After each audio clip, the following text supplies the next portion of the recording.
여러분, 혹시 이런 경험 있으신가요? 분명히 좋은 뜻으로 한 말인데 상대방의 표정이 굳어버린 경험. 내가 너 걱정돼서 하는 말인데 이렇게 시작한 말이 돌아오는 건 침묵이었던 경험. 살다 보면 그런 순간이 있습니다. 말은 분명 입에서 나갔는데 관계에는 금이 가 있는 순간. 소크라테스가 이런 말을 했습니다. 말하기 전에 세 가지를 생각하라. 그것이 사실인가? 그것이 필요한가? 그것이 친절한가? 여러분, 나이가 들수록 할 말이 많아지는 건 자연스러운 일입니다. 살아온 세월이 있으니까요. 경험이 있으니까요. 하지만 그 경험이 때로는 상대를 누르는 무기가 되기도 합니다. 본인도 모르는 사이에. 오늘 이 영상을 끝까지 보시면 나도 모르게 입에 붙은 말 중에 어떤 말이 관계를 조용히 망가뜨리고 있었는지 알게 되실 겁니다. 그리고 오늘 이후로 한마디쯤은 삼키게 되실 겁니다. 자, 시작하겠습니다. 첫 번째, 나 때는 말이야. 이 말 한 번쯤은 해보셨을 겁니다. 아니, 솔직히 말하면 한 번이 아니라 수십 번 하셨을 수 있습니다. 자녀가 직장 이야기를 할 때, 후배가 고민을 털어놓을 때, 젊은 사람이 요즘 세상이 힘들다고 할 때, 나 때는 말이야, 그것보다 더 힘들었어. 나 때는 그 정도 가지고 힘들다 소리도 못했어. 여러분, 이 말을 하는 순간 상대방에게 무슨 일이 벌어지는지 아십니까? 입을 다뭅니다. 더 이상 이야기를 하지 않습니다. 고개를 끄덕이고 네, 맞아요 하고 그 자리를 떠납니다. 그리고 다음부터는 고민이 생겨도 여러분을 찾지 않습니다. 한 가지 장면을 말씀드리겠습니다. 50대 중반의 한 아버지가 있었습니다. 대학생 딸이 취업 준비에 지쳐서 저녁 식사 자리에서 한마디 했습니다. 아빠, 요즘 너무 힘들어. 아버지가 답했습니다. 나 때는 대학 나와도 일자리가 없었어. 그래도 아무데나 들어가서 버텼지. 요즘은 고르는 거잖아. 딸이 조용히 젓가락을 내려놓았습니다. 그래, 아빠 말이 맞아. 그리고 방으로 들어갔습니다. 그날 이후로 딸은 아버지에게 고민을 이야기하지 않았습니다. 밥상에서 나누는 말은 밥 먹었어? 응. 이 정도. 여러분, 아버지가 나쁜 사람이었을까요? 아닙니다. 진짜 힘들었던 시절을 살아온 사람입니다. 그 경험이 거짓은 아닙니다. 하지만 문제는 내 경험을 이야기하는 순간 상대의 고통이 축소된다는 것입니다. 나 때는이라는 말 뒤에는 그러니까 내 고생은 별것 아니야가 숨어 있습니다. 말하는 사람은 모르지만 듣는 사람은 압니다. 공자는 이런 말을 남겼습니다. 남의 아픔을 내 기준으로 재지 마라. 여러분, 나 때는 대신 그래. 많이 힘들었겠다. 이 한마디가 훨씬 어렵지만 훨씬 오래 남습니다. 그런데 여러분, 첫 번째보다 더 위험한 말이 있습니다. 무심코 내뱉는 말인데 듣는 사람의 자존심을 완전히 무너뜨리는 말입니다. 두 번째, 내가 뭘 안다고. 이 말 참 짧습니다. 5글자. 하지만 이 5글자가 사람을 벙어리로 만듭니다. 회사에서 후배가 의견을 냈습니다. 이번 프로젝트는 이렇게 해보면 어떨까요? 돌아오는 대답. 내가 뭘 안다고. 그냥 시키는 대로 해. 명절에 며느리가 제안을 했습니다. 어머니, 올해는 간소하게 지내면 어떨까요? 돌아오는 대답. 내가 뭘 안다고 그래. 집안일은 원래 이렇게 하는 거야. 여러분, 이 말을 들은 사람이 다음에 또 의견을 낼까요? 내지 않습니다. 입을 닫습니다. 그리고 마음도 닫습니다. 내가 뭘 안다고는 상대의 생각과 경험을 통째로 부정하는 말입니다. 이 말을 자주 듣고 자란 자녀는 나중에 자기 의견을 말하는 것 자체를 두려워합니다. 이 말을 자주 듣는 배우자는 더 이상 대화를 시도하지 않습니다. 여러분, 나이가 많다고 항상 더 많이 아는 것은 아닙니다. 세상은 계속 바뀌고 있고 젊은 사람들이 더 잘 아는 것도 분명히 있습니다. 내가 뭘 안다고 대신 그렇게 생각하는 이유가 뭐야? 이렇게 물어보는 건 어떨까요? 상대의 말문을 닫는 사람에게는 결국 아무도 말을 걸지 않게 됩니다. 세 번째, 다 너 잘되라고 하는 말이야. 여러분, 이 말 정말 조심해야 하는 말입니다.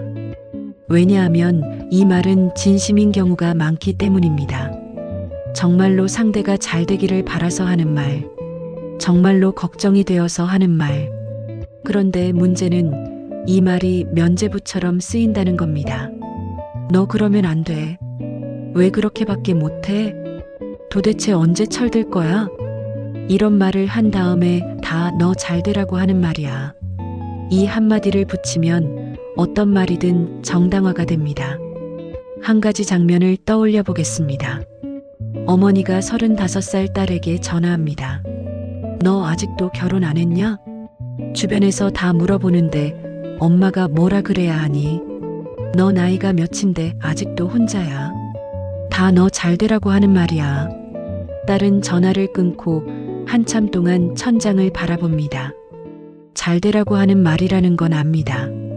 하지만 그 말 안에 넌 지금 잘못 살고 있다가 들어있다는 것도 딸은 압니다.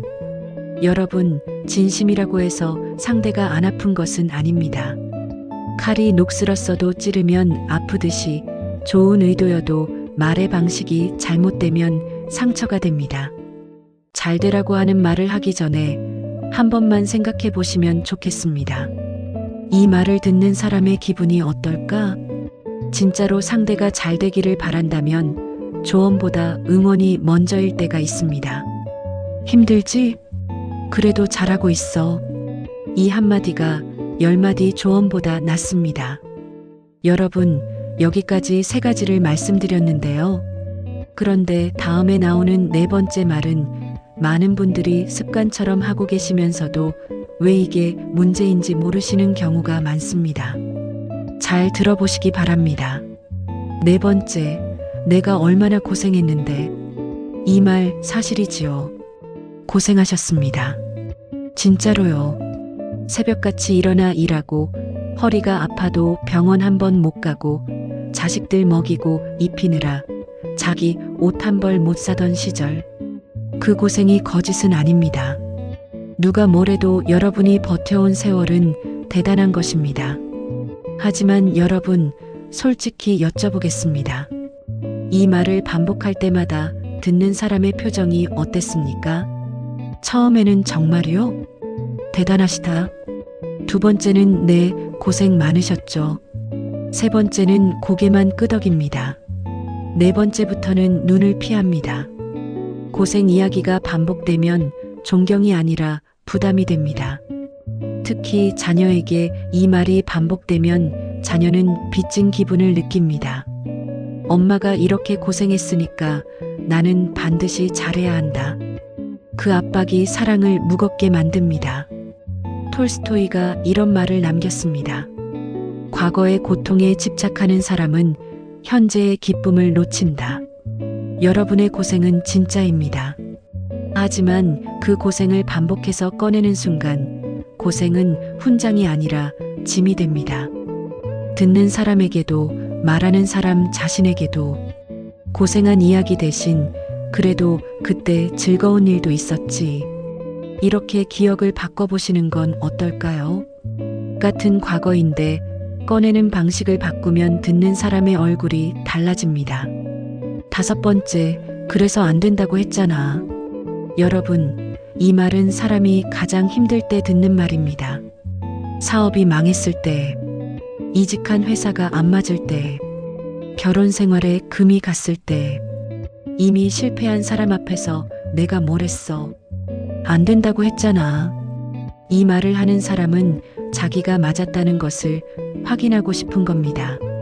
하지만 듣는 사람에게 이 말은 위로가 아닙니다. 확인 사살입니다. 한 가지 이야기를 들려드리겠습니다.